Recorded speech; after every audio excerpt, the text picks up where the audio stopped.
All right, so the question I think we really need to ask ourselves is just what kind of idiot would actually try and put an EVF on a gimbal?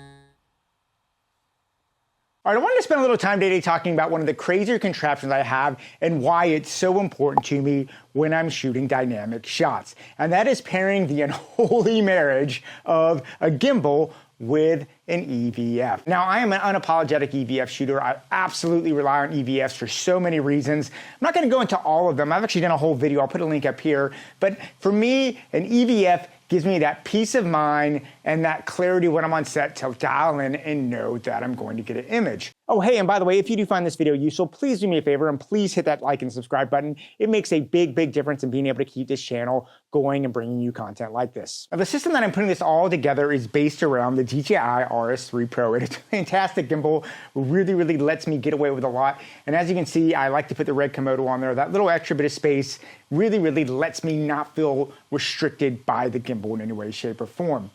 That being said, though, it's not just the DJI RS3 Pro. I actually need this. This is the Tilta Advanced ring or the Tilta Basic ring. And this is what, in my opinion, truly unlocks a gimbal for you. I know if I'm on any kind of professional set, I've got to have EVFs, monitors, I've got to have follow focuses, I've got to have wireless monitoring. I need a system that I can rig up in a professional manner, and I just can't do that with just the stick, even if I put little things on there. This lets me rig it up in a professional manner. Now, I'm not going to go into this entire Tilta ring grip build because I've already done a video about that. I'll put a link up here.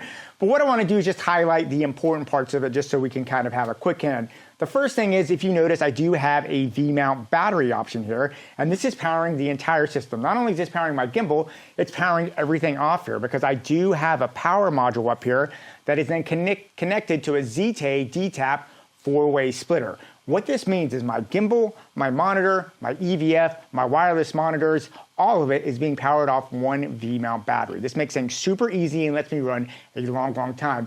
Really what sets this up as a real cinema-based kind of setup.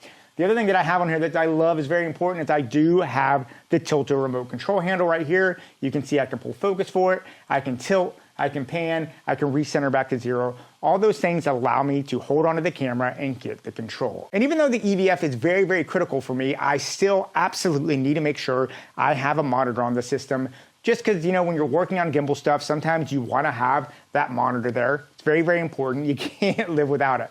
And I have up here a Portkeys BM5-3 monitor. Now, this is great because I have a red Komodo, that's an SDI out, and these are SDI in. So my system is set up as all SDIs. Now, that being said, the great thing about this system I'm showing today is even though I'm using SDI on a red Komodo, all of this has HDMI ins and outs as well. So if you have a Canon R5C, a Sony, something that's more HDMI based, you can set up this exact same system around HDMI cables as well, if that's what you have. Now, the next thing I need to do is mount this EVF up here to the ring. And this is where this will come in really important. These are 30mm rod clamps. You can actually buy these online. I'll put some links down below. I actually have these from my old DJI Rona 1 system. What's great is you can take these on a cage, put these on, and secure it.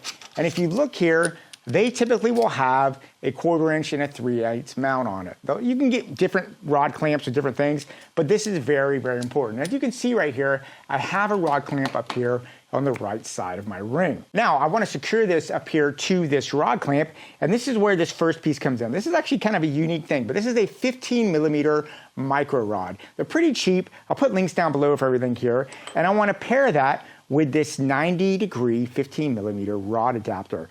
And what's great is I can just slip this right in here, and you'll see it goes right together and gives me a 90-degree angle. And this is where it's important.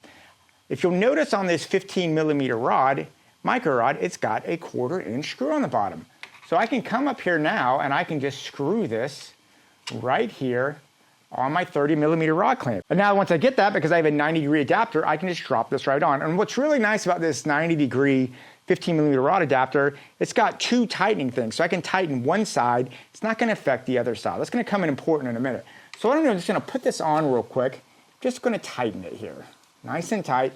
Give me that nice and secure. And then I just have a nice 6-inch 15mm rod. I'm just going to stick that in there because this is going to be what I'm going to throw my EVF on. And you can see, even though I've tightened one side, this side is not tight. I'm just going to get that just right there where I want it. Pop it on. I lock it on.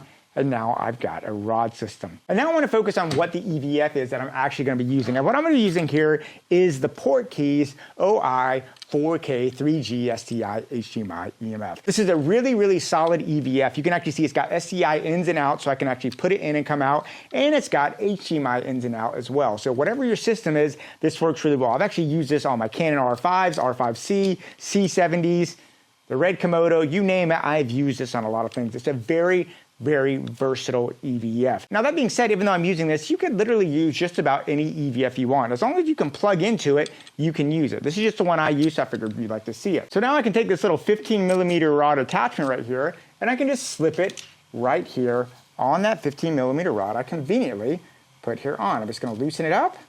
I can slip it on very, very easy. It slips right on, and I can rotate this any way that I need to, and I can go ahead just lock it down. And now that I've done that, remember I told you I have this 4-way power splitter up there. I can just take this D-tap power cable, I'm gonna hook it right in.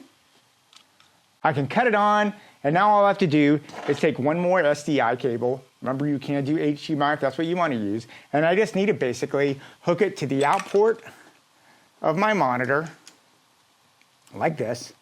And then just for safety, I'm just gonna bring this underneath like this, stretch it up, and now I'm gonna put it here on my endpoint.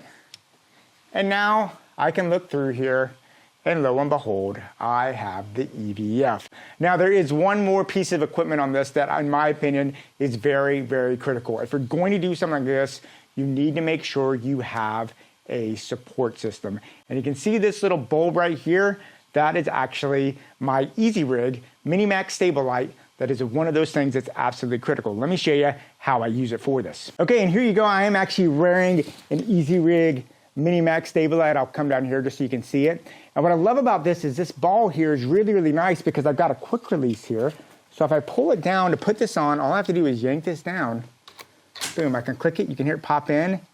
And boom, I have an incredibly comfortable, very versatile EVF that's now attached to my gimbal that I can shoot with all day long. If I come up, I need to make some critical focus, boom, I can do that super easy. Look through the EVF, yep, it's good to go. If I needed a complex shot, I've got my monitor I can reference there as well.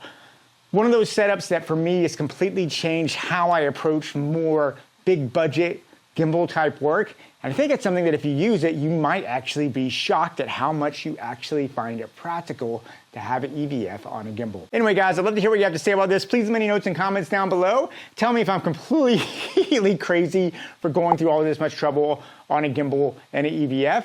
And yeah, go out there, keep on shooting, and yeah, I'll talk to you soon.